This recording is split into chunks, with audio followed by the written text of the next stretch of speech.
Boa tarde a todos, bem-vindos a mais um Webinauper. Hoje nós vamos bater um papo sobre um tema bem interessante. Eu quero que vocês se sintam aí à vontade para fazer perguntas. Hoje eu conto aí com a presença do Dr. Gilberto, que é o superintendente da área de gestão de saúde, e da Clélia, que é a nossa psicóloga, especialista de qualidade de vida. Para quem não me conhece, meu nome é Gisele, eu sou enfermeira, também especialista de qualidade de vida aqui na Alper, tá? Então, o tema do nosso Webinauper é sobre alcoolismo, tabagismo e drogas e quais os riscos para a nossa saúde. E lembrando que é um bate-papo mesmo, né? Então, para tornar mais interessante, estamos nós três hoje aqui.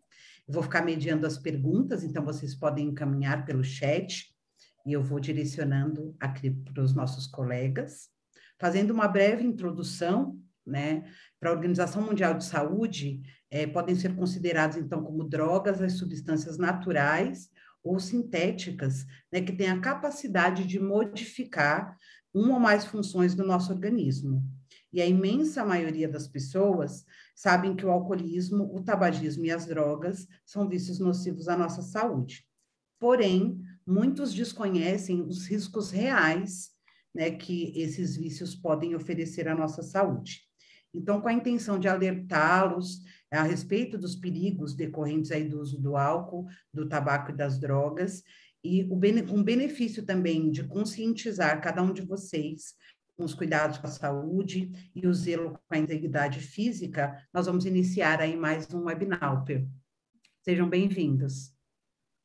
Vamos lá, então? Obrigada. Bom, pessoal, aqui a gente vai começar, então, são 3 temas, a gente vai dividir em 3 tópicos, tá? Primeiro o alcoolismo, depois o tabagismo e, por fim, as drogas. E aí, no final, a Clélia vai fazer uma apresentação rápida de quais são os efeitos da parte mental também desses 3 itens, tá bom? Primeiro, o alcoolismo, tá? Então, o alcoolismo, o Brasil, para vocês terem uma ideia, ele ocupa a 3ª posição entre os países da América quando o assunto são mortes causadas pelo alcoolismo, segundo a ONU. Agora, quais são os motivos para a gente utilizar o alcoolismo, né? Primeiro, a gente tem a crise econômica que ajuda, né? Frustrações da vida afetiva, o desemprego, problemas emocionais. Então, tais fatores fazem com que a pessoa busque um refúgio na bebida alcoólica, tá? Como se fosse uma solução que fosse resolver todos os seus problemas.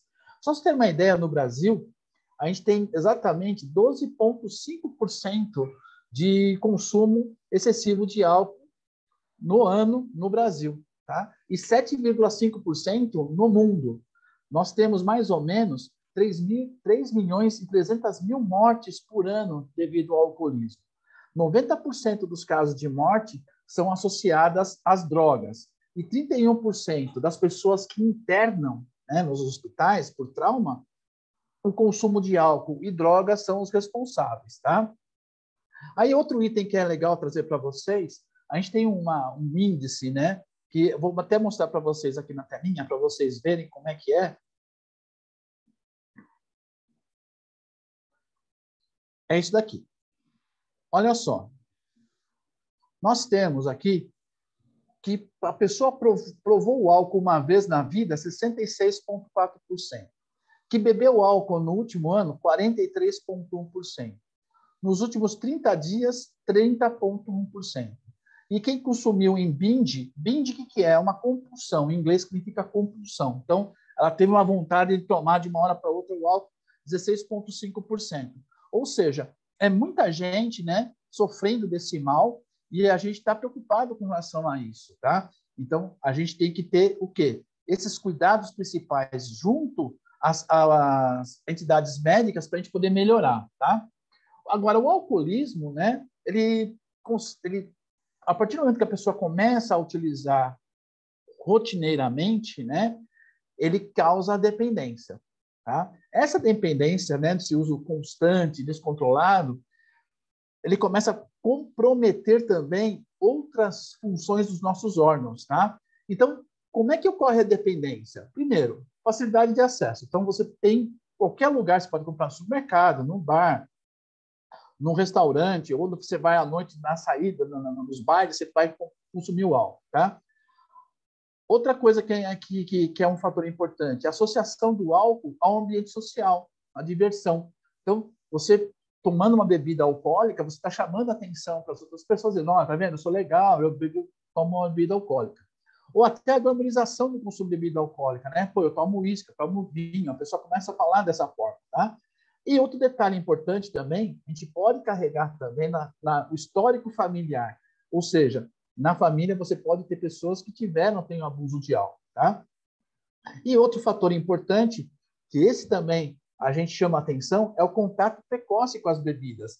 Muitos pais, às vezes, sem querer, ele começa a estimular o seu filho a tomar uma bebida alcoólica precocemente, tá? E quais são os sintomas que a gente tem do alcoolismo? Primeiro, a gente tem necessidade de beber a qualquer momento. Então, não é somente aquele cara que a gente fala que vai beber no final de semana. Não. Na hora do almoço, no jantar, durante a semana, durante o dia, né? Ele tem uma fadiga importante, dificuldade de se concentrar nas suas ações que você faz no dia a dia, distúrbio alimentar, né? Então não consegue comer adequadamente. O sono fica irregular, a pessoa não consegue dormir adequadamente. E aí começa a ter disfunções clínicas, né, dos nossos órgãos, tá? E alteração do humor. Tem aquela pessoa que começa a ficar irritada, ficar chata, ficar estressada, tá? E aí a gente tem uns dados importantes com relação aos níveis de álcool no sangue, tá? Então, na hora que a pessoa vai fazer o teste do bafômetro, né? Hoje, o CONTRAN, a medição, né, desse teste, ele tem que ser, para você estar realmente acusando que tem uso de álcool, é 0,34 miligramas por litro, tá? Então, nesse caso, o condutor sofre pena de detenção de 6 meses e 3 anos, até 3 anos, tá? Além de multa, que está por volta de R$4.000, e suspensão da carteira de motorista. Então, a gente tem aqui, até o nível 0,5, a pessoa pode estar sóbria, que equivale a mais ou menos uma taça de vinho ou um copo de cerveja, tá? Então, não tem nenhum sintoma. De 0,5 a 1,2, a pessoa começa a ficar eufórica, tá? E aí você começa a diminuir a sua atenção. De 1,2 a 2,5, ele começa a ficar agitado. Ele começa a ter um descontrole físico e emocional. De 2,5 a 3, a pessoa começa a ficar confusa, tem tontura, perda de sensibilidade, começa a ficar, aquela fala mole, sabe? Embolada. De 3 a 4, é uma pessoa que fica triste no canto, fica apático, aí começa a ter o quê? O vômito e a incontinência urinária, né? Então, ele urina sem perceber, ele suja a roupa. De 4 a 5, a pessoa pode realmente entrar em coma, ela entra em consciência e ela fica inativa. E acima de 5, que é assim, além do coma alcoólico, a pessoa entra em morte. Então, para você ter ideia, se até 0,5 a pessoa está sóbria e não tem nenhum sintoma, para o CONTRAN, 0,34 miligramas por litro já diz que você está com teor alcoólico no corpo. Então, você vai tomar multa se for pego pelo bafômetro. A gente tem uns índices legais para a gente poder ter uma ideia, tá? Então, a gente tem um copo, por exemplo, de cerveja, equivale a 0,4 miligramas por litro. Um cálice de vinho equivale a 0,3 miligramas por litro. Meia dose de uísque equivale a 0,4 miligramas por litro. Então, vocês veem que o índice vai aumentando, né? Então, você imagina, se eu tomar 2, 3, aí a complicação começa a aparecer, né? Aí, como é que a gente faz o diagnóstico, né? Então, algumas questões que ajudam a gente a pensar se você tem o diagnóstico de alcoolismo. Você já sentiu que deveria diminuir o consumo de bebidas? Então, a pessoa está lá e fala, putz, eu tenho que diminuir o meu número de beber. 2, você fica irritado quando critica o seu hábito de beber? Você está na balada, lá a pessoa fala, ô, para de beber aí, você está bebendo muito, né? 3, você já sentiu culpado por beber? Ou seja, você tomou bebida e depois no tempo fala, putz, eu bebi demais, eu estou preocupado, o que eu devo fazer? E o 4, você já ingeriu bebida alcoólica pela manhã. Então, uma pessoa logo cedo, eu já vi, várias vezes que eu viajei para a praia, tudo, o pessoal bebendo logo às 9 horas da manhã está bebendo cerveja. Esse é um sinal que a pessoa está viciada, tá? O diagnóstico ainda, A gente tem, além disso, a gente tem o desejo incontrolável de bebida alcoólica, falta de controle ao consumo, então você não tem controle, quanto mais você beber, mais você quer beber.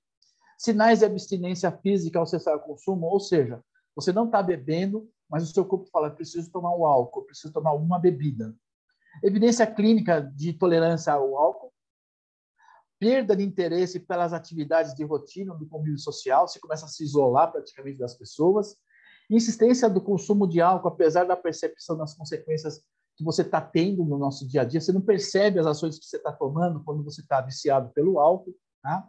E, com consequência, o que causa o alcoolismo, tá? O álcool, por exemplo, ele começa a dar muitas lesões dos vasos sanguíneos, tá? Então, você vai ter, primeiro, um acúmulo do LDL, que é o colesterol ruim, né, nas artérias. Então, aliás, estimula a produção desse LDL. Então, você vai ter a arteriosclerose. O fígado é o órgão mais afetado. Por quê? Como o álcool tem muita caloria, e essa caloria tem que passar pelo fígado para ser metabolizado, o fígado não consegue mais consumir esse álcool. Então, ele começa a destruir as suas células. Aí você pode chegar numa cirrose.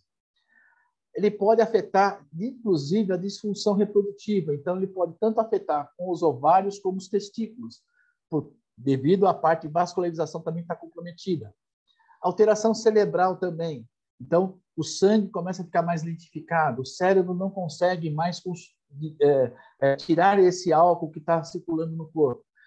Só para você ter uma ideia, a gente tem dor de cabeça depois que bebe bebida alcoólica. Por quê? Porque o cérebro desidrata. O álcool desidrata o nosso corpo quando você bebe bebida alcoólica.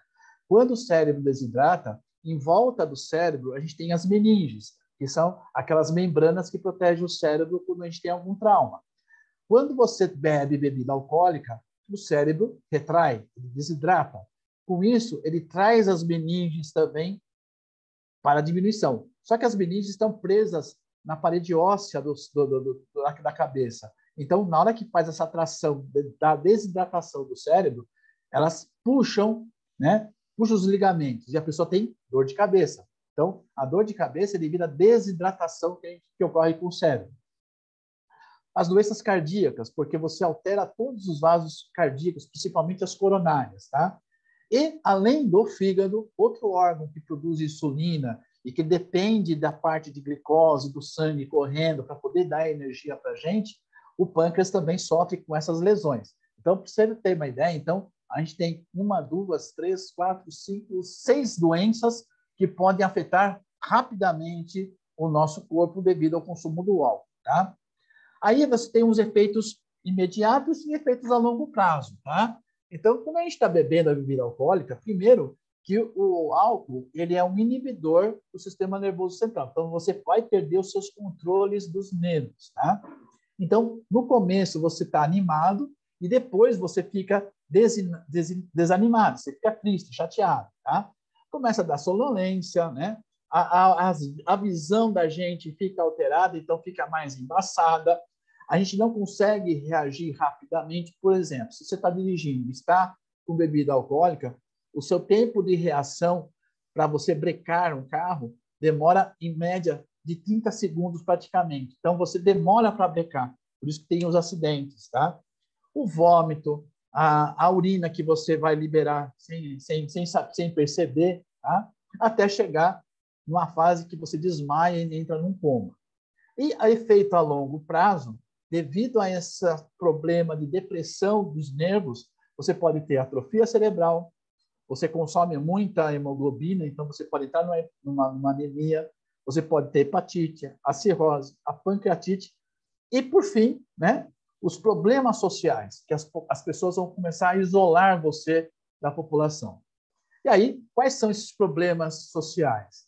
Você pode se envolver com crime, você pode ter contribuição para a violência doméstica, desorientação na rua, você pode estar perdido na rua, os acidentes de trânsito, o abandono de emprego e até do estudo. Então, veja as consequências que podem ter o alcoolismo. E para fazer o tratamento, o que a gente tem que fazer, né? Tem clínicas especializadas, tem tratamento clínico com medicação, mas a gente faz o quê? Primeiro, uma desintoxicação, Depois a gente tem que ter um apoio medicamentoso, tá? E aí o médico vai fazer uma terapêutica para você melhorar. Então, o álcool é dessa forma que a gente consegue fazer um tratamento, tá bom? E aí a gente vai partir para as drogas. Quais são as drogas, né? Oi, pode falar. Nós temos uma pergunta aqui, Pode falar. ainda relacionada à bebida alcoólica. Uhum. O Luiz perguntou: e quanto ao uso de energético associado à bebida alcoólica? Então, o energético, devido à cafeína que ele tem, que é estimulante, né? O que acontece com o energético? Ele estimula você a querer tomar mais bebida alcoólica, porque você fica com euforia e você associa o energético à bebida alcoólica, e quanto mais energético você tomar, mais bebida alcoólica você vai tomar. Então, você vai somatizar ainda mais esse uso do energético junto com a bebida alcoólica, tá? Além disso, o energético pode dar uma taquicardia importante, você pode não ter nada, você pode ter uma taquicardia importante, e aí você pode ter, junto com o álcool, né, que você mexe com a parte cardíaca, você pode ter uma parada cardíaca sem você pensar no que está acontecendo, tá bom? Vamos lá? Então, vamos lá. Obrigada, doutor. Nada. Então, vamos lá. A parte de drogas, né? Primeiro, qual a definição de droga, né? É qualquer substância não produzida pelo organismo que tem a propriedade de atuar sobre um ou mais sistemas, produzindo alteração no seu funcionamento. Tá?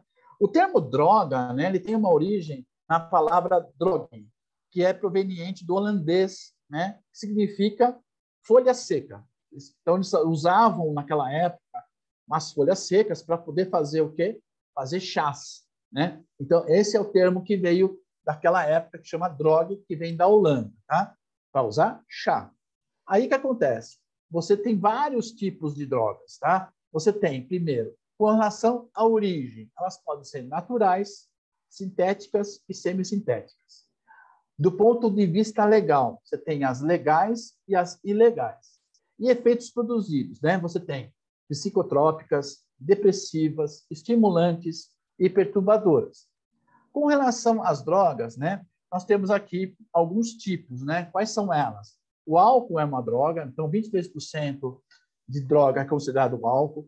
Os inalantes também, a cocaína, a maconha, o tabaco, que é o cigarro, a pasta de cocaína, que antes de virar cocaína, ela vem bruta, chamada pasta de cocaína, o crack e, ultimamente, tem o melaço. O que é o melaço? É o crack que sobrou, a cocaína que sobrou e a maconha que sobrou. O pessoal faz uma mistura, isso chama-se de melaço, tá? Então, esse melaço, o pessoal, principalmente na Cracolândia, estão usando bastante essa mistura de várias drogas que sobraram, né?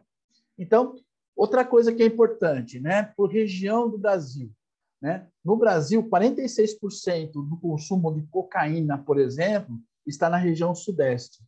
Depois vem a região nordeste com 27%, depois vem a centro-oeste com 10%, a norte com 10% e, por último, o sul com 7%. Então, o sul é a região que menos consome drogas, principalmente a cocaína. Tá? Aí a gente tem, com relação àquela classificação que eu falei para vocês, a gente tem a origem. Então, você tem as naturais, tá? Que são produzidas através de plantas, né? Então, por exemplo, a cannabis, que é a maconha, é uma planta, o ópio também tem origem das flores da papoula, são drogas naturais. As sintéticas, que são produzidas de forma artificial, como o êxtase e o LSD, e as semissintéticas, né? Como a heroína e a cocaína, que você tem que produzi-las de outra forma. Aí, com relação à parte legal, né? Quando a gente tem drogas liberadas, por exemplo, a cannabis, ela está liberada como medicação para alguns tratamentos neurológicos. Então, essa é uma droga na parte medicamentosa, ok, está liberada, mas só para a parte medicamentosa.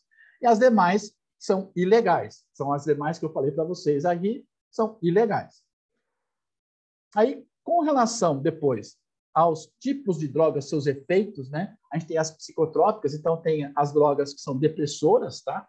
Então, elas fazem que você diminua a sua atividade motora, você fica mais ansioso, tem uma diminuição da atenção, da concentração, tá?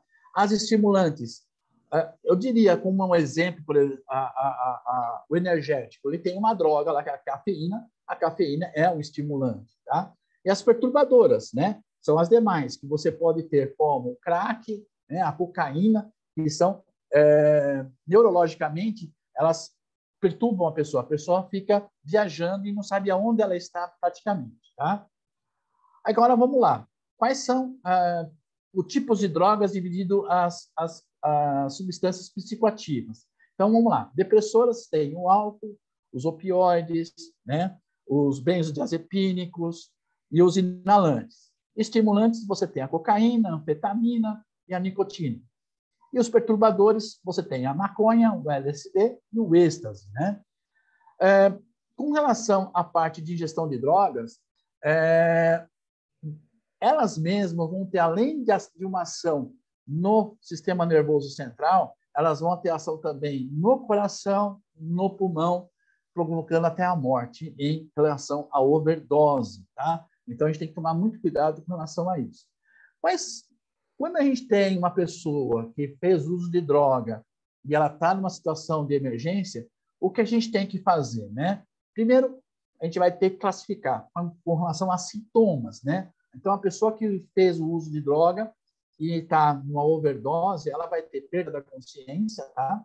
Ela dorme de uma hora para outra, ela dorme sem você perceber, ela está dormindo. A respiração fica lentificada, tá? Ou às vezes ela pode até parar de respirar. Ela pode estar sem pulso, um pulso fraco. Os lábios começam a ficar arroxeados. Ela pode até levar a convulsão, tá? E dor no peito e taquicardia. Então, a pessoa pode ter também uma aceleração do coração, tá? E aí, com esses sintomas, o que a gente tem que fazer? Chamar um serviço médico de emergência, né?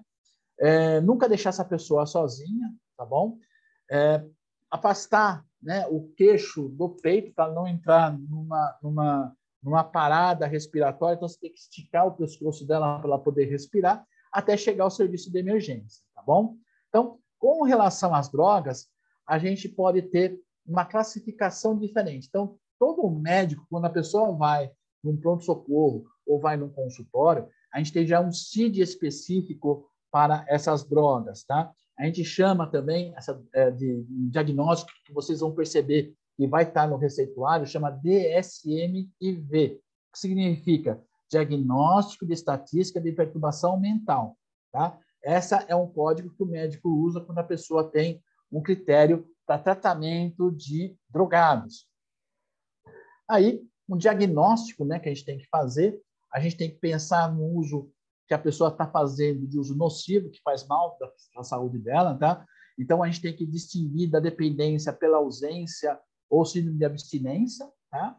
E o padrão dessas pessoas, né? Você vai ver, ela é uma pessoa que você olha para ela, ela está parada, ela não tem reação nenhuma, ela fica apática praticamente, né? Quem está usando o uso de droga frequentemente. Essa semana mesmo, acho que vocês viram até uma reportagem de um ator que trabalhou, acho que em Malhação, se não me engano, em que ele estava num surto. Se vocês fossem ver, essa pessoa estava num surto realmente psicotrópico. Então, ela falou que ia matar o pai teve que sair. Então, essas drogas, quando a pessoa está realmente viciada, ela causa tão mal à pessoa que ela perde a noção de tudo, né? Então, o que a gente tem que fazer, né? O tratamento para essa pessoa é colocar em clínicas especializadas, tá? Para fazer com que essa pessoa seja... como é que a gente fala normalmente? A gente fala desmame, né? A gente tem que desmamar nessas pessoas, tá? Vou dar um exemplo para vocês. Eu trabalho em um hospital público, que é a parte de UTI neonatal, e a gente pega muita mãe drogadita. O que é mãe drogadita? É a mãe que faz uso de drogas ilícitas, tá? Maconha, cocaína, tal. E a gente faz um histórico dessa mãe quando ela vai ter o neném. A gente pergunta para elas quantos dias que você parou de usar a droga. Normalmente elas falam que parou meses, mas depois, se conversando um pouco mais com elas, eu falo, é importante por causa do seu neném. Elas pensam e falam, não, parei há 3 dias, por exemplo. Esse neném, quando nasce, ele chega a tal ponto que ele e o neném mesmo entra em abstinência da droga, porque ele não está tomando mais a droga e o neném está com a droga circulando no bebê. E ele entra em abstinência. Então, a gente tem que fazer o quê? fazer com que esse neném entre em coma, né? A gente provoca um coma nesse neném, intuba esse neném, e aí a gente começa a fazer uma lavagem realmente desse neném para ele eliminar todos os efeitos que a droga teve para esse bebê. Então, por isso que é importante esse tratamento, é tratamento clínico, não tem jeito, não existe uma fórmula mágica da gente poder falar, não, eu vou dar um remédio, ele vai parar de ser drogado. Não, tem exatamente umas unidades, para a gente no SUS hoje, né? A gente tem o CAPS, que é o Centro de Atenção Psicossocial, tem tratamento tanto psicológico como médico nesses CAPS. Você tem os NAPs, que é um núcleo de apoio à saúde da família. Você tem os consultórios de rua, hoje tem consultórios móveis, né? Que as equipes multiprofissional passam nas ruas e começam a ver quais são as pessoas que precisam desse tratamento. E você tem os CATs, são casas de acolhimento transitório. Então, o SUS já dispõe para a gente, né, esse tratamento específico para drogados. Fora isso, quem tem plano de saúde, por exemplo, já tem as clínicas especializadas. Então, as pessoas vão entrar, né, vão ser internadas e vão colocar lá dentro essas pessoas para poder evitar que elas tenham uma complicação em relação a essas drogas, tá bom? Acho que é na parte de drogas, é isso que eu queria falar. Depois a Claire vai falar mais a fundo algum tipo de tratamento, como ela entende com relação a isso, tá? E agora, por fim, o tabagismo, né?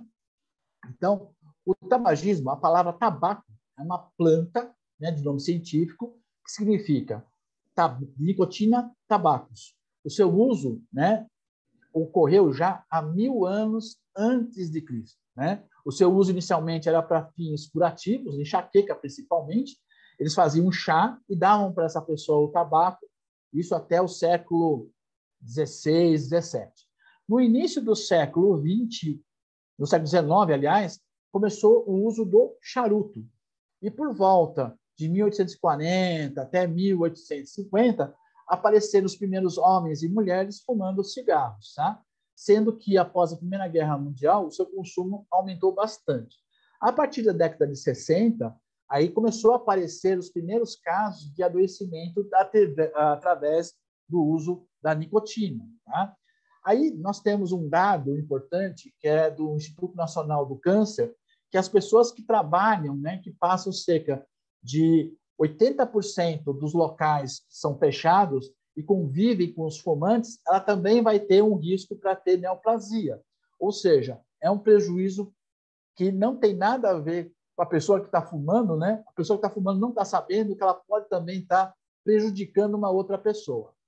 E aí, tem uma curiosidade para vocês, que dentro do tabaco, né, dentro do cigarro, a gente tem algumas substâncias interessantes. Olha só. O cigarro tem o butano. Sabe aquele líquido que vai no isqueiro que a gente acende? Tem no cigarro. Então, chama-se butano. Tem o cádmio. Cádmio, onde está o cádmio? Está na pilha e também está no cigarro. Tá? O ácido esteárico. O ácido esteárico é o que está na cera. Tá? Então, esse também está dentro do cigarro. O tolueno, que é um solvente industrial, está no cigarro. A nicotina, inseticida. A amônia, que está no detergente, está no cigarro.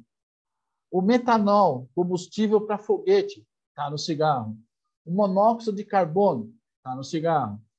O arsênico, que é um veneno, está no cigarro. O metano, que sai dos gases dos esgotos, está no cigarro. E o ácido acético, que é o mais leve aqui que eu acho, que é o vinagre, está no cigarro. Então, eu só de uma passada para vocês, vocês viram que tem aqui dentro. Faltou até o TNT também, tá? Que também faz parte de explosivos, também está dentro do cigarro. Então, vejam que o cigarro, né, tem pouca substância ruim, né? Só tem substância boa dentro do cigarro. Quais são os efeitos imediatos do tabagismo?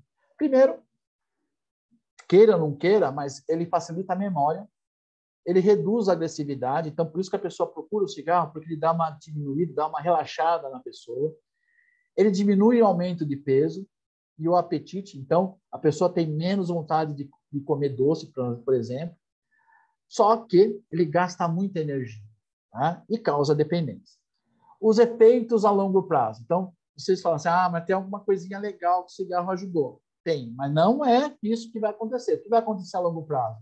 Bronquite crônica, enfisema, o envelhecimento precoce, cancro nos pulmões, trombose, infarto agudo do miocárdio, úlcera digestiva, câncer na boca, nariz, língua, garganta, pulmão, impotência e aborto. Quer mais? Tem bastante coisa. Tipos de cânceres que a gente tem. Então, a gente começa lá. No nariz, nos lábios, na garganta, na traqueia, na mama, no pulmão, no estômago, no fígado, no intestino, no baço, no pâncreas, nos testículos, e aí vai. Então, se eu estender aqui, eu vou falar o dia inteiro aqui como é que está o nosso pulmãozinho. Eu vou mostrar para vocês aqui uma imagem que é legal, para vocês verem. Aí eu vou perguntar para vocês, o Gi, vê se o pessoal responde para mim, tá bom? Eu vou colocar uma foto aqui. Eu quero ver se o pessoal consegue achar para mim qual é a resposta certa. Vamos lá? Vamos lá. Aqui a gente tem 2 pulmões, tá? O A e o B. Eu quero saber qual desses pulmões pertenceu a um fumante. A gente está dando risada porque ela é sem vergonha, porque ela é fumante, entendeu? Então, eu não vou falar nada, mas ela deve estar preocupada agora depois que eu falei tudo isso, tá bom? Brigitte, você pode falar. Não precisava me expor desta forma. Não. Quem é fumante tem que ser exposto mesmo. Todo mundo respondeu B. É o B. Todo mundo respondeu B? Sim. Ah, não. Um respondeu A. Não. O Adriano. Eu acho, ele falou que ele estava brincando, ele deve ser fumante também, porque ele quer. Com certeza. Com certeza. Então, o A, gente, o A é o pulmão-são. Olha que beleza, que bonitinho. Cor-de-rosa, junto com o coração vermelhinho, bonitinho. Olha o pulmão da direita. Olha o coração da direita. Olha o que tem de gordura acumulada. Olha como é que esse pulmão está sujo. Essa pessoa não respira. Praticamente, ela tem um enfisema pulmonar. Ela tem uma bronquite. Ela tem um câncer. Então, esse é o pulmão do fumante. Então, pensa bem antes de fumar, se você quer continuar nessa vida. Apenas uma dica que eu estou dando, tá? Hashtag fica a dica, ok. Fica a ok. dica. Então.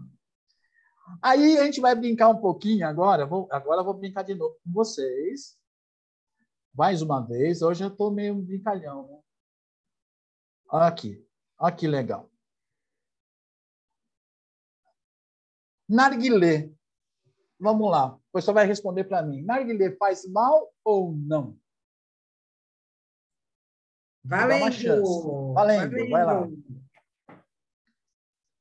Olha que bonitinho o narguilé, né? Dá até vontade de você experimentar um narguilé, né? E aí, o pessoal respondeu aí, Gi? O pessoal está respondendo que sim, faz muito mal. Alguém colocou aqui, faz mais mal do que o cigarro. Isso, então, perfeito. Olha só que legal. Muito pior do que o cigarro. Imagina, aquele cigarrinho que eu falei para vocês com aquelas 20 substâncias nocivas, ele é usado para fumar misturas de tabaco com diversos sabores e aroma, né? Você usa vários tipos de sabores, né? Só que assim, 1 hora fumando narguilé equivale a 100 cigarros. Tem 11 substâncias cancerígenas. Então, imagina essa molecada que está fumando hoje narguilé. Eles não fumam 1 hora. Eles fumam 3, 4, 5, 6, passam a madrugada inteira fumando. Quando eles estiverem por volta de uns 30, 35 anos, eu quero ver o que vai acontecer com eles, tá? Vai acontecer isso daqui. Olha essa boca aqui do cara do cigarro, do que fumou a narguilé. Ó, é exatamente isso. Ele está fumando em 1 hora tudo isso de cigarro. Vocês viram que eu falei de doença, né? Então, imagina o narguilé que vai causar nessa criançada que está fumando à torta e à direita. É para assustar mesmo, tá, gente? Meu propósito é esse mesmo. Eu sou terrível. Ô, Doc, veio uma pergunta aqui do cigarro eletrônico. Também é a mesma coisa, tá? Igualzinho. Já respondi. Perfeito. É tal e qual. Tanto é que a ANS está vendo a legalidade desse cigarro. Provavelmente, daqui para frente, vai ter uma determinação que esse cigarro também vai ser proibido eletrônico, tá?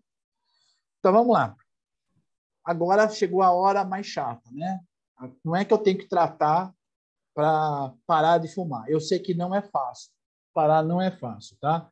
Agora, a gente tem que saber do paciente por que ele está fumando, o que está enfrentando. A primeira pergunta. Quais opções que ele tem e o que pode te ajudar, tá? Então, a gente tem que informar o dependente os malefícios causados pelo tabagismo. Primeira coisa que eu fiz agora aqui. Eu mostrei tudo que pode causar o tabagismo. Segundo, incentivar a procura de um profissional, seja ele médico, psicólogo, alguém tem que ajudar essa pessoa. Existem já medicações que diminuem a ansiedade de fumar, tá? Existe goma, né, goma de mascar, bala, que amenizam a abstinência da nicotina, tá? E, como eu sempre falo, para qualquer doença, seja hipertensão, diabetes, obesidade, fazer atividade física e de lazer, ou seja, procurar se distrair, porque às vezes o cigarro está apenas uma fuga que a pessoa está tendo, tá? Então, nesse sentido, a gente tem que tomar cuidado. Então, procurar um profissional. Você está sabendo que vai ter problema, está tendo problema, a pessoa está fumando. Eu já vi gente que fuma um cigarro e já está acendendo o outro, nem mal parou já está fumando o outro, tá?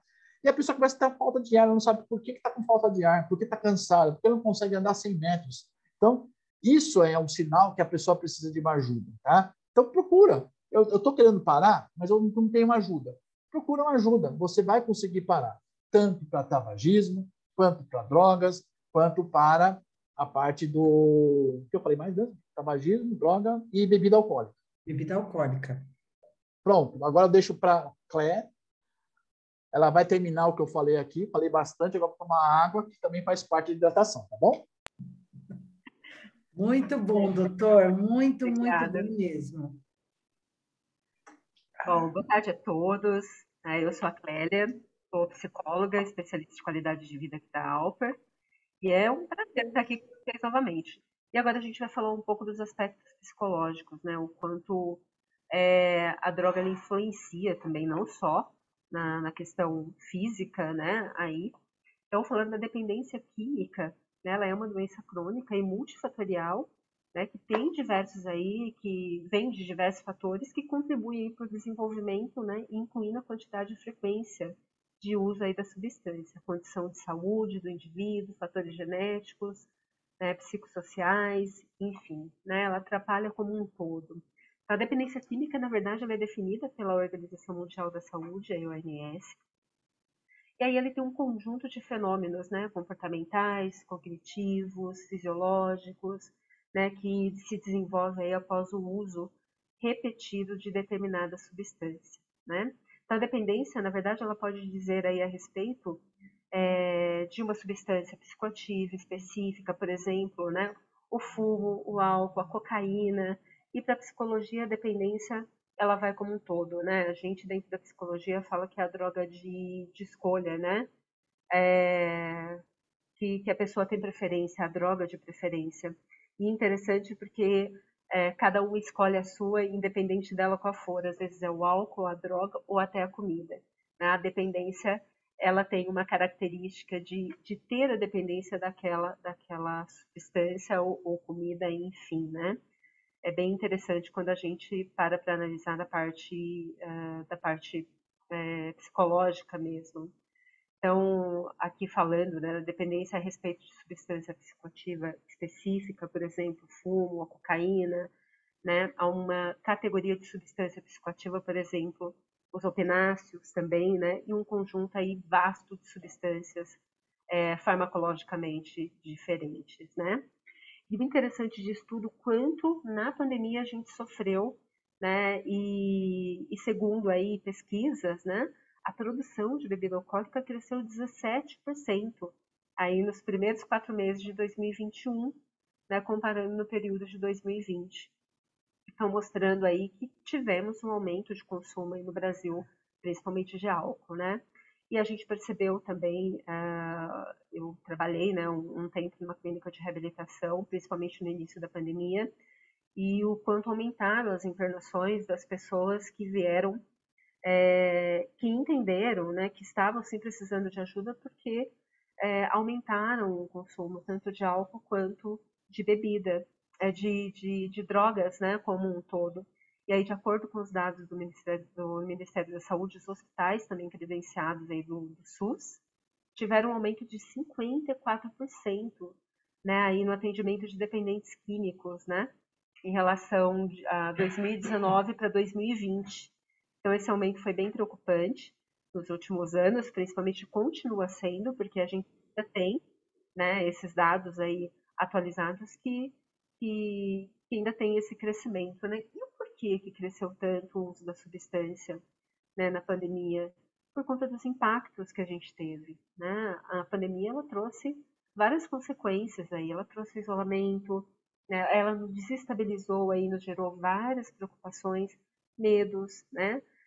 O isolamento foi um deles, até tinham várias piadinhas, né, em memes aí, a gente cuida agora do Covid, depois a gente cuida da nossa dependência do álcool, né? Então, provavelmente vocês também entraram na brincadeira, mas isso teve mesmo uma consequência, né? Porque teve o impacto aí, porque a gente tinha que se agradar de alguma forma, né? Então tinha que pelo menos extravasar essa angústia de alguma forma.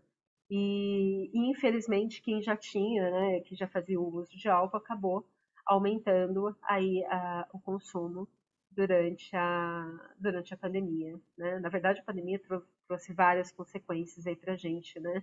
Ela aumentou aí os casos de depressão, os casos de ansiedade, né? A instabilidade financeira, os conflitos familiares. Então, com todas essas mudanças aí causadas pela pandemia, né? Muitas pessoas acabaram recorrendo ao uso da substância química também. Então, durante a quarentena, nesse refúgio, né, diante da situação de sofrimento, aí aumentaram o consumo do álcool, da droga, enfim, né, até da comida, conforme eu havia falado aqui um pouco antes, né? Então, aumentou o consumo de tudo. Porque, na verdade, age aí na parte da recompensa, né, do nosso cérebro, né, doutor? O doutor pode aí me ajudar em relação a isso. Então, ela não é somente uma parte emocional, né, que a gente sente a necessidade. Age também na nossa parte biológica, né, fisiológica aí falando. E a pandemia, ela trouxe toda essa consequência aí, né? Então, as pessoas aí dependentes, geralmente apresentam mudanças progressivas, né, de comportamento, que fazem o organismo se adaptar à droga, né, por conta disso a dependência química também é caracterizada como um transtorno mental relacionado ao uso da substância. E é uma doença crônica. Na verdade, tem que entender a dependência química, que na verdade não vai ter cura. A gente precisa ter qualidade de vida, né? E fazer o tratamento e o acompanhamento e entender que vai ter que entender mesmo que vai ter um momento que você não vai poder ter contato com a droga, não vai poder ter contato com álcool, né? Então, aí perguntam, né, muito para mim aí, o que causa a dependência química. A dependência química, na verdade, ela é uma doença crônica e multifatorial, né? Significa aí que diversos fatores contribuem para o desenvolvimento dela, né? Incluindo a quantidade, a frequência de uso da substância, a condição de saúde do indivíduo, fatores genéticos, psicossociais e ambientais, né? Isso vai depender também do momento em que a pessoa está inserida, né? Pode ser sim uma porta de entrada, né? E a porta de entrada para as drogas, principalmente mais pesadas, é o álcool e a maconha, né? Principalmente para a adolescência aí. Os adolescentes que passam por um momento muito difícil, porque a adolescência ela é muito difícil, né? Ela não é mais criança, né? Ela também não é adulta, mas ela também precisa pertencer a alguma tribo, né? E esse pertencimento, às vezes, é iniciado com a bebida, que ela é mais fácil porque é liberada, né? Qualquer um de 18 anos aí, então, pessoa maior de idade pode comprar, ou até sem ser maior de idade, acaba comprando e aí eles fazem o uso. E aí também fazem o uso da maconha, porque o proibido também nessa idade é mais interessante. E isso é a abertura para drogas aí muito mais pesadas, né? Então, geralmente começa na adolescência. Então, quando eu atendo os pacientes que têm problemas com dependência química, a grande maioria inicia aí em torno de 14, 15, 16 anos, né? E como que inicia? Inicia ou com a maconha ou com a bebida alcoólica. Então, o que causa dependência vão ser vários fatores, né? Tinha um paciente que ele falava que a vida é uma roleta russa, então a gente não sabe exatamente o que vai acontecer com o nosso organismo, né? Então, a dependência tem pessoas que estavam utilizando, né, a cocaína, por exemplo, e não vicia num primeiro momento, né? E tem outras pessoas que já viciam. Então, a gente precisa orientar bastante os jovens em relação a isso, né? Os adolescentes, os nossos filhos, precisamos conversar bastante. E também, interessante, em umas pesquisas que eu estava fazendo, o quanto aumentou também o uso de drogas e de dependentes químicos acima de 50 anos, né? Principalmente na pandemia. As pessoas experimentam, né, principalmente nesse momento de angústia, que aumentaram o adoecimento mental, as pessoas procuraram coisas diferentes, né? E aí acabaram se entregando, às vezes, na droga. E é interessantíssimo a gente entender. A gente tem uma pergunta? Não? O Não, interessante Clélia. é o quanto a gente teve de crescimento nessa população, né? Pessoal, se vocês quiserem fazer perguntas, fiquem à vontade aí, tá? Tá aberto aqui. Para a gente também fazer aí um bate-papo bem legal, tá? Então, falando aí, a causa, né, da dependência química, ela é multifatorial, isso significa aí que são diversos fatores que contribuem para esse desenvolvimento, né, da dependência, e os fatores de risco são determinadas aí características e situações que podem aumentar a probabilidade do surgimento e o agravamento do problema, né? Então, o que a gente teve de fator desencadeante? A pandemia, né? Então, a gente teve essa situação aí que realmente foi uma situação de risco e acabou aumentando, né? Então, entre eles pode-se destacar a questão genética, transtornos psiquiátricos, né? Uma coisa leva a outra. Então, às vezes a pessoa pode sim ter um dependente químico, né? E ter um surto psicótico, como aconteceu com aquele ator que o doutor citou também, né? Infelizmente, a droga, ela é um caminho, acho que vocês já devem ter ouvido falar, né? Que pode atravessar o espelho e nunca mais voltar, né? Então, o adolescente também, a gente tem que orientar bastante, porque nós temos casos de bastante adolescente que tem o primeiro uso, né, e que tem uma predisposição para ter um surto psicótico, uma doença aí, um transtorno sério, né, e acabar assim cingindo, que é o que a gente chama, que é atravessar o espelho. E também pode acontecer ao contrário, da pessoa estar numa depressão ou ter algum transtorno e ir para a droga como um conforto, né, como uma parte de alívio. Então, sempre uma coisa vai levando a outra, tá? Então, quais são os sintomas aí da dependência química? Os principais sintomas da dependência alcoólica o doutor trouxe um pouco.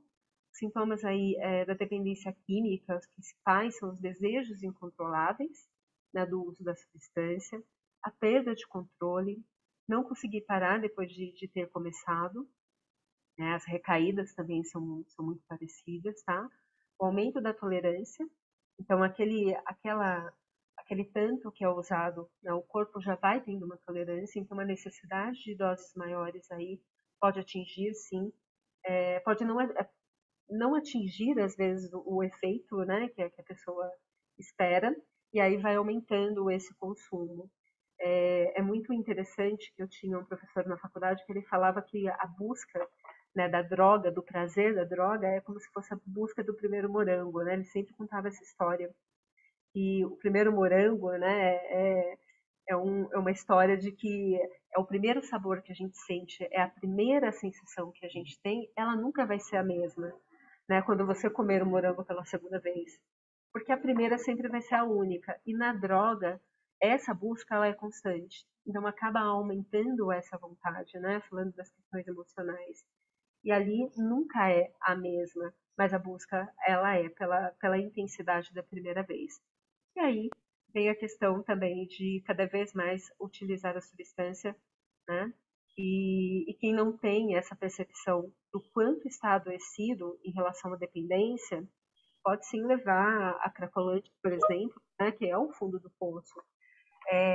eu trabalho com dependência química e é muito triste a gente ver, né, o quanto as pessoas querem, às vezes, sair da dependência, né, e é quase que levado, é automático, né? Eu tive uma pessoa uma vez que ela não conseguia, ela saía do trabalho e aquele caminho do trabalho para casa tinha uma rota de fuga que era o caminho, né, para o uso.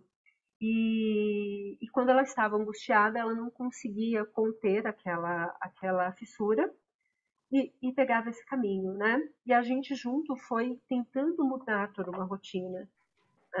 A pessoa teve que mudar a vida inteira para não ir, inclusive o companheiro, né, a companheira, nesse processo de tratamento tinha que buscá-lo, porque sabia que se ele saísse dali, ele não ia pegar o caminho da casa, né? Ele ia pegar o caminho para o uso da droga. Então, para cortar esse ciclo, a pessoa tinha que buscar ele todos os dias durante muito tempo ali até conter. Então, a droga é um tratamento para o resto da vida. Então, tem que ter essa consciência de que se entrar, pode ser que você não consiga sair, né?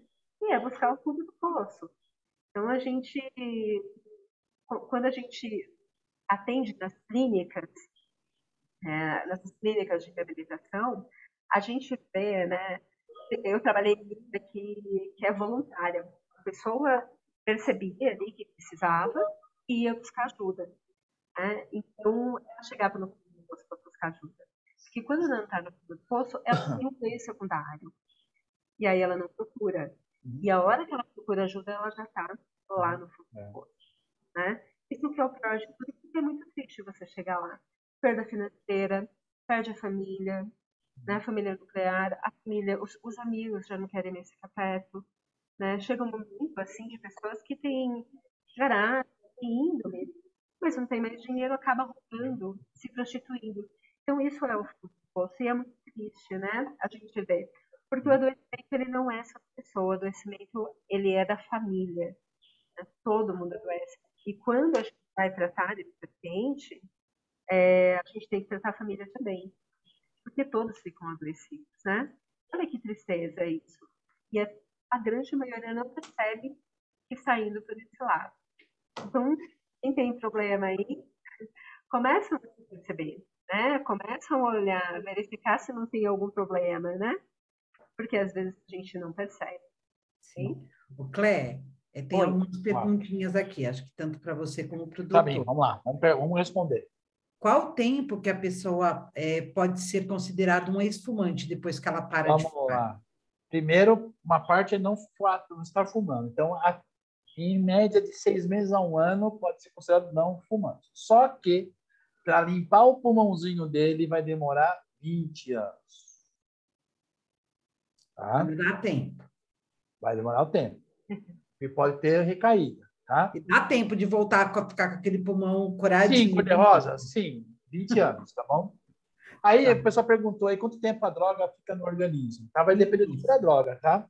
Normalmente, ela fica de 3 a 4 dias circulando no corpo e na urina ela sai depois de 10 dias. Tá? A associação do álcool, A tá, cocaína. com a cocaína é de 3 a 5 vezes pior do que isolado. Então, é uma bomba relógio. Tá? Ela pode ter parada, ela pode ter parada, pode ter convulsão. E o detalhe que perguntaram para mim do energético, mas faltou o principal. A associação do energético com álcool é igual a quê? Alguém tem ideia qual droga que é semelhante se você misturar álcool com energético? Alguém chuta? Alguém? Ó, vou dar a chance. Maconha, crack ou cocaína? Qual dos três? Responderam aqui, cocaína. Exatamente, Cocaína. é cocaína, tá? Então, a Tudo bem, mistura do pessoal? álcool com energético é igual a cocaína, tá? Então, é isso. Então, vocês verem que essas misturas que a molecada está fazendo aí é uma bomba relógio. Aí o pessoal pergunta, por que está tendo tanta gente com parada cardíaca com menos de 40 anos? Uma das causas é isso daí. Mistura de álcool com energético tá? Então, pode dar uma parada cardíaca também. A mistura do álcool com a cocaína. Então, ela tem 3 a 5 vezes maior o efeito. Você pode fazer uma parada cardíaca de uma hora para outra. Tá. Tem uma pergunta aqui também. Qual é a relação da fome com a droga? Existe aí... Por quê? Porque você consome muito açúcar. Por que o tratamento do médico, quando a pessoa está com alcoolismo, a flor da pele, vai para o pronto-socorro, a gente dá glicose? Porque ele consumiu muita glicose. Então, a pessoa consome muito açúcar. Se você consome muito açúcar, você tem vontade de comer alguma coisa, porque você está com fome. Então, a pessoa vai comer. Tá? Então, por isso que o tratamento, quando vai no pronto-socorro, né, a gente faz um coquetel, entre aspas, que a gente sempre fala, que é a glicose na veia, é exatamente isso. Você tem que levantar a glicemia da pessoa porque ela baixou muito rápido, porque ela consumiu todo o açúcar que o álcool fez ela consumir, tá bom? Tá bom. Obrigada, gente. Nada. Mais perguntas, gente? Tem 7 perguntas aí. Foi todas as perguntas aí, Gi? Todas as perguntas, Doc. Fiz todas. Beleza. Cleia, quer completar alguma coisa aí que eu falei? Não, doutor, tá... O microfone está fechado. É isso. Ok. Não, doutor, tá ok.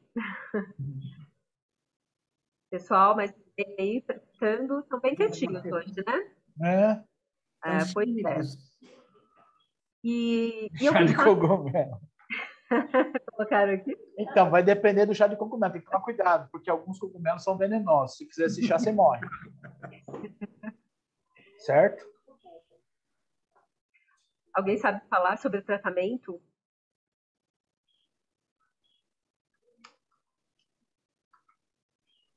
Como que se dá o tratamento para droga e álcool? Né? Porque viciado todo mundo sabe, né? Como identificar também, né? Exatamente. As pessoas não sabem. Esperar um pouquinho aqui o pessoal falar. Tem uma pergunta aqui. Como ajudar a pessoa que não quer? Esse é o mais difícil, né? Na verdade, quando a gente fala de internação involuntária ou voluntária, mas essa é a última opção que a gente pede, né? Então, vamos tentando de todas as maneiras, porque assim, quando a gente fala do NA, que é um narcótico anônimo, estamos falando muito da droga, né? Mas o álcool também tem o mesmo efeito, né? De vício, falando. Tem os 12 passos, que é bem interessante. E o primeiro deles é a aceitação de que é um dependente. Então, a pessoa precisa saber e ela precisa, sim, aceitar que ela tem uma dependência. Né? A partir do momento que, sim, ela tem essa aceitação, fica um pouco mais fácil. Não que seja mais fácil, né? Porque tem a resistência. Então, vamos tentando de todas as formas, levando ao médico, terapia, conversa, a família, né? Eu tenho uma pessoa que eu atendo, eu comecei a atender ela há uns anos e descobriram que o irmão mais novo, né, tem problema com... A família inteira estava em tratamento, né? Eles fazem a terapia comigo, fazem a terapia individual, faz a terapia de família. E ele não participava, né? Então, a família foi se tratando para conseguir tratar ele. E hoje ele está em tratamento depois de 2 anos, né?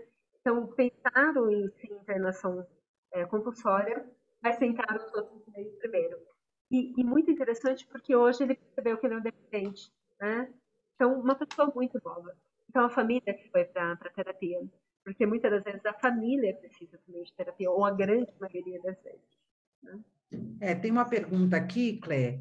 Quando um aluno nos relata que está usando drogas ilícitas, como ajudar? Acho que relatou e deve estar pedindo ajuda. Mas eu acho que é muito isso que você falou, né? Eu acho que é realmente buscar de todas as formas levar essa pessoa para que ela inicie o tratamento, né? O acompanhamento psicológico, o acompanhamento médico. E de uma forma indireta, ele tem que fazer o quê? A escola tem que fazer palestra explicando o que é droga ilícita, por que ocorre, por que a pessoa usa. Então, para não falar com apenas aquela pessoa que está usando, falar no geral, para a pessoa cair na consciência, opa, eu acho que sou eu. Entendeu? Abrir para todos, né? E, claro, se essa pessoa se reportou e de repente está pedindo ajuda, aí sim ajudá-la a encontrar o melhor caminho, para realizar o tratamento. E quando se trata de menor de idade, né, é muito importante convencer esse adolescente, né, a chamar o familiar para conversar junto, né? É uma situação muito difícil. Mas, assim, enquanto nós identificamos isso, a gente sim fala, olha, eu vou precisar conversar com seu pai, né? Eu gostaria que você confiasse em mim, mas a gente precisa dividir isso, porque é algo muito sério, né? Então, a gente está te ajudando dessa forma.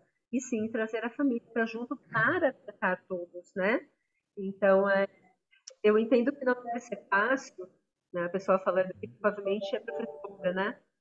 Aqui eu colocando como aluno. Então, a professora acaba ficando numa situação mais difícil. Mas se o aluno abriu, então teve uma confiança. Ele está Né? precisando. Então, está Se precisando. procurou, está precisando. Exato. É Né? isso Então, mesmo que ela traz aqui, né? Hoje, fizeram a pergunta de normalidade versus doença. A partir do momento que você toma uma droga ilícita, seja ela tabaco, álcool ou droga, você já está tendo uma doença. Então, não existe normalidade. Não é normal fumar um cigarro? Não, não é normal fumar um cigarro. Não vai fumar nenhum. Não é nenhum. Não é normal Não é fumar mais maconha. normal. Não é normal. Não é normal. Então, não é para tomar. Tomar o álcool, a gente até fala, até brinca, né? Socialmente o pessoal bebe e tal. Mas se ele ficou daquele jeito que eu falei, a pessoa de manhã já quer tomar bebida alcoólica. Ele não respeita mais nem aquele período de final de semana, aquela parte social. Todo Se dia irrita tá quando falam bebendo. que ele está bebendo. Se falam para ele que está bebendo muito, está exagerando, não é normal. A pessoa está saindo fora do prumo. Então, não existe normalidade, tá? Na verdade, quando procura, né, o álcool, então acaba sendo uma fuga, mesmo que seja momentânea, de uma angústia, né? Porque o álcool, ele vai agir ali na alteração da consciência, né? É. E que necessidade você tem disso naquele momento? E aí que entra o grande perigo, porque você não sabe como o organismo vai reagir. Então, pode ser que você não vicie, mas pode ser que você vicie, né? E o que acontece, né, Clélia, principalmente em adolescentes e crianças, ela vira, entre aspas, que é legal fumar, que é legal beber, que é legal tomar droga. Não é legal, né? Isso é entre a juventude, ficou... vira e mexe, vai na esquina, o pessoal está fumando narguilé, por exemplo. Sim. Não é normal, gente. Isso então, apenas questão da escola ou do local que a pessoa esteja, de perceber que aquilo não é normal, né? E chamar a atenção, fazendo palestra, orientação, entendeu? Falar com os pais, falar assim, olha, a gente percebeu que seu filho está assim, assim, assado, que às vezes o pai não está vendo, a mãe não está vendo. A escola, como é uma continuidade da casa, que é onde a pessoa está aprendendo, está educando, faz parte do professor também de chamar a atenção dos pais, ó, vem cá, o seu filho está tendo um comportamento assim, assim, assado, a gente precisa sentar com ele, precisa conversar. Então, são várias formas que a gente tem de agir para essa população não entrar nessa, entre aspas, normalidade, tá? É porque a adolescência, né, eles procuram a tribo, né? Eles procuram ali a partir do Não ser excluído, né? Se não entrar, você é excluído. Então, você não faz parte do Se grupo. enquadrar num grupo, né? Eu tenho que entrar num grupo. É isso aí. E se todo mundo nesse grupo fuma, eu também vou fumar, porque eu quero pertencer a algum grupo. Eu vou beber, e aí vai, entendeu? Sim. Eu tenho bastante adolescente, né, em atendimento, e todos, né, fumam e tem aquele pode. E a grande maioria dos pais que compram, né? Então, assim, que não tem, não tem desconhecimento. Mas é uma entrada, né? E tem um detalhe pior ainda, né? Você pode ver que o vendedor da droga, ele não se droga. Né? Quem vende a droga não se droga. Né? A primeira coisa que ele faz de chamariz, dá de graça para a pessoa. Né? Toma uma, toma duas, toma três, a pessoa começa a viciar. Quando ele fala, agora não, agora você tem que pagar. Aí que começa todo aquele círculo vicioso que você falou, né? Que a pessoa vai começar em casa a roubar, a pegar objeto, começar a vender para poder se alimentar daquela droga. Pode ver, pode ver que todo o dono de boca ou que vende a droga, ele não se droga. É lógico, ele não é bobo, ele sabe que faz mal. Tem uma grande chance do vício, né? Mas é muito triste mesmo, né? Porque a gente vê cada vez mais os jovens entrando assim, vamos colocar assim, numa roubada, né? Porque entra na brincadeira e acaba não conseguindo sair. E prejudica todo, né? colocaram aqui na questão da escola, provavelmente são professores, né? O Luiz colocou aqui, muitos alunos, crianças ou funcionários acham que as droguinhas viraram uma coisa normal, né? E, na verdade, não é. Essa normalização está trazendo muitas consequências ruins, né, para os nossos adolescentes, inclusive muito assustador as pessoas acima de 50 anos também terem um crescimento na utilização de drogas e muitos, né, acabaram experimentando a droga pela primeira vez e ter aí já um início da dependência química. Então é assustador porque já não é mais adolescente, mas a gente percebe que tem um sofrimento muito grande e que a pessoa procura de alguma forma extravasar esse sentimento e vai para o álcool e inicia, já que o álcool não dá mais conta. Uma das causas, uma das causas que a gente pegou nesses 2 anos de pandemia, né, que a gente chamou até o pessoal no começo, aquele pessoal que tinha medo de sair de casa, de ir na padaria, de ir na farmácia, de ir no supermercado, a gente chamou de síndrome da cabana, né, porque é o pessoal dos Estados Unidos, na época do auge dos minérios, né, em que a população tinha o inverno e não podia trabalhar, ficava dentro de casa. Ficava 6 meses no inverno dentro de casa. Então, ali começa a ter angústia, né? Ansiedade, depressão. Então, isso chamou nos Estados Unidos, na época de 1800, mais ou menos, como síndrome da cabana. E, com a pandemia, nós trouxemos essa síndrome para a atualidade. Então, a pessoa que estava dentro de casa, ela tinha o quê? Angústia, ansiedade, depressão. E a fuga para essas coisas é o álcool, o cigarro, a droga. Então, por isso que tem essa pessoa de mais idade, por quê? Eles trabalham, têm uma vida no escritório, têm a vida no local de trabalho e ficou dentro de casa. E ele não conseguia mais se relacionar, não conseguia mais conversar. Então, é uma consequência uma atrás da outra, né? Porque da bebida, do álcool e da droga tinha violência doméstica. Então, você começou a ter o feminicídio, principalmente, né? A agressão dentro de casa, a agressão do familiar, a agressão das pessoas dentro de casa. Porque elas estão convivendo todo mundo junto. Elas não ficavam 24 horas convivendo, elas ficavam apenas algumas horas, à noite e na madrugada. Durante o dia ele estava trabalhando. Então, se você for ver, é uma sequência de fatos em que você tem o quê? Para poder fugir, você usava o quê? O álcool, a droga e o cigarro para poder melhorar, ter aquela sensação de estar tranquilo, que está tudo bem, que nada está acontecendo lá fora, né? Sim. Uma coisa interessante, né, que a gente fala, às vezes, eu tenho filho, né, eu acho que muitos daqui têm e lidam com adolescente e criança, que droga é ruim, né? E aí, ao momento que esse adolescente, que é onde se inicia, ele experimenta a droga ou o álcool, sabe que a sensação é boa, né? E aí fala, a primeira sensação é essa. Exato. Então, a dica, quando for falar da droga do filho, eu falar a sensação realmente muito boa, né? E trazer todas as consequências. Porque o momento que ele experimentar, ele vai saber que aquilo é verdade, mas que ele vai saber que tem uma consequência. Então, é muito importante, né, falar de uma forma muito aberta com os adolescentes, com as crianças mesmo, né? Quanto é viciante, porque a sensação de prazer, ela é muito grande, né? E aí você sempre está à busca do primeiro morango. Você sempre está em busca daquele prazer. E aí, quando a gente pega a pandemia, o que a gente teve? Uma angústia, né, muito grande, durante um período muito grande também aí, dentro de casa, sem saber o que, o que ia acontecer, né? Gerou uma instabilidade emocional muito grande e a gente tinha que extravasar essa emoção de alguma forma, né? E muitos acharam aí no álcool, por exemplo, que era muito mais fácil, né, comprar, e aumento da droga também. Por quê? Porque trazia essa sensação boa que a pandemia tinha tirado, né? Então, isso foi trazendo. Olha as consequências que a gente teve, né? Então, o que nós temos hoje é muita conscientização. É a autoconscientização e a conscientização dos próximos da gente, né? Independente de ser adolescente, filho, amigo, né? Principalmente quem está já aí com essa consequência do uso muito, muito grande do álcool e da droga. E do tabaco também, né? Porque aumentaram. Isso. Né? É isso, Gi. É isso Mais aí, alguém tem pergunta aí? Não tem mais perguntas.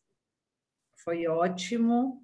Né? Obrigado, doutor. Obrigado, Clélia. Obrigado, gente, pela participação. Obrigado pela participação de todos vocês. E a todos que fizeram perguntas, aqueles que ficaram mais tímidos. né? Mas a gente sabe que foi muito proveitoso, né? Muito bom a gente fazer mais um webinar aí para vocês. Tivemos até a sugestão de tema aí para um próximo webinar. Vamos avaliar aqui junto com a equipe. E até o próximo, tá? Se cuidem, continuem se cuidando. E até o próximo webinar. Tchau, tchau, pessoal. Obrigada, pessoal. Tchau. Tchau, tchau.